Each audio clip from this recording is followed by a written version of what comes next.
Good afternoon students, welcome to class 9 biology class. Okay. Today I am going to start the parts of flower in details. In details I will discuss. Okay.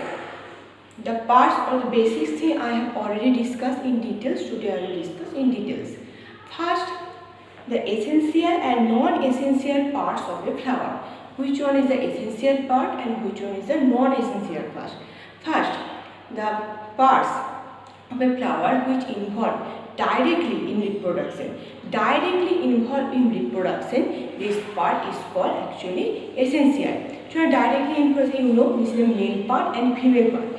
Male part means this is the stamen and female part is the carpel. Okay, these parts is the essential parts. And the non-essential actually it is called non-reproductive part. It is not directly involved but helps to in the protection of a flower or the helps in the reproduction. Actually this is the attraction of the different agents of the pollination, the birds, insect, helps to reproduction. Okay, helps in reproduction. This is part is called the non-essential or non-reproductive part.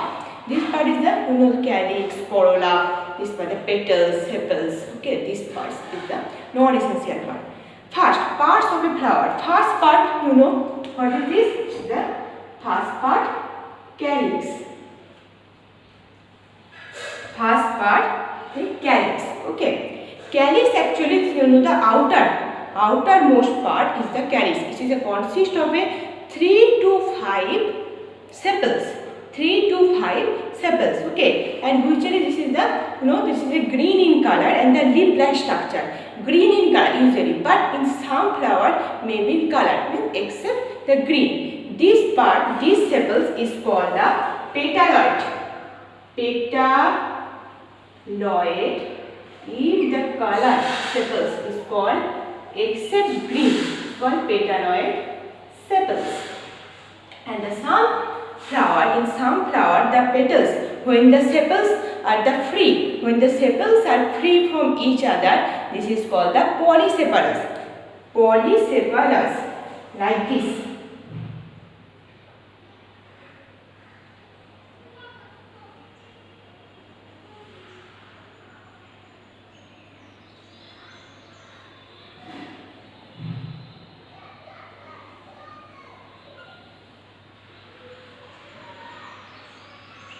Okay, this is actually not.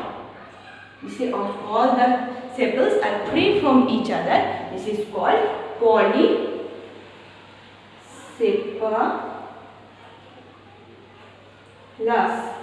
Polysepalous. Okay, polysepalous. And when the sepals are fused together, this is called the gamosepalous. This type of structure. The polysepalous and gamosepalous. This is the free, this is called polysepalous. The fused, this is called gamosepalous. Fused means this type of structure.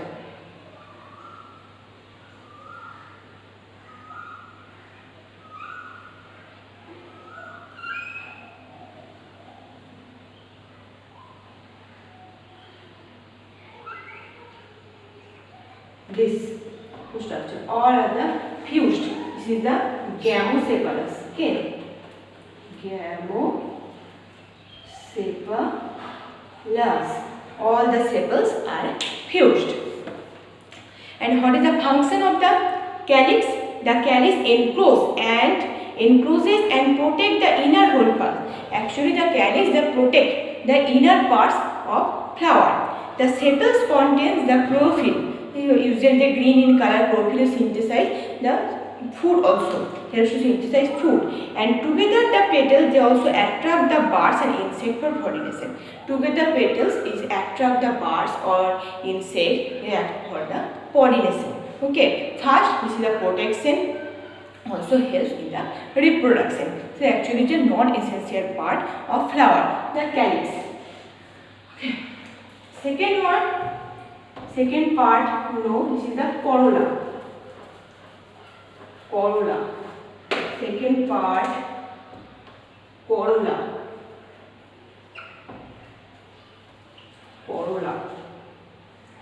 The corolla is the most beautiful beautiful part. Actually, the corolla consists of a petals, beautiful, the colorful, scanted petals. Okay, and the petals is the larger than the sepals. Okay, petals is the larger than the sepals. And other one also, the petals, if the number of petals varies in from plant to plant. In some flower, petals are green in color. It is called the sepaloid petals. If the petals are green in color, exactly opposite. If the petals are the green in color, then it is called sepaloid. Sepaloid petals. Okay, sepaloid petals. If the green in color, petals green in color, it is called the sepaloid petal. And the petals may be separate from each other. They may be separate from each other or the fused each other. If they separate from each other in the master flower, you can see they separate from each other. This is called the polypetalous. Polypetal. If they separated from each other, it is called polypetalous. Okay, and this is the fused, partly or completely fused. This is called gamopetalous. In the calyx, gamosepalous, if the sepal is present, in the corolla petal is present, that's why it is gamopetalous. And together is formed, fused to form a tube-like structure. To form actually tube-like structure. What is the function of the corolla? Function of the corolla, the beautiful color actually is attracts because the agents of the pollination part insect with the scanted and present the nectars also. The nectar which produces the sugary nectars. When the insects or the birds collect to the nectar, is also in that time also it is helps to pollination, means come when the pollen that come to collect the nectar while going transfer the pollen and helps to this type of agent, and the birds insect helps to transfer the pollen from one flower to another flower. Okay, this is the actual function. First one is the brightly colored act as the agent of pollination such as insect or bird. It is an attraction, helps to attraction. Okay, you can know the petals are the scanted with the nectar, it produces sugary nectar. The scanted, the nectar is present when the birds or the insect collect to nectar. It also transfer the pollen from one flower to another and it helps to pollination. This is the actual function and the corolla and the calyx. Okay. Next video I will discuss the stamen and carpel. Stamen and carpel. Total 4 parts. Okay. If any doubt you can ask and please watch video properly and learn at your home.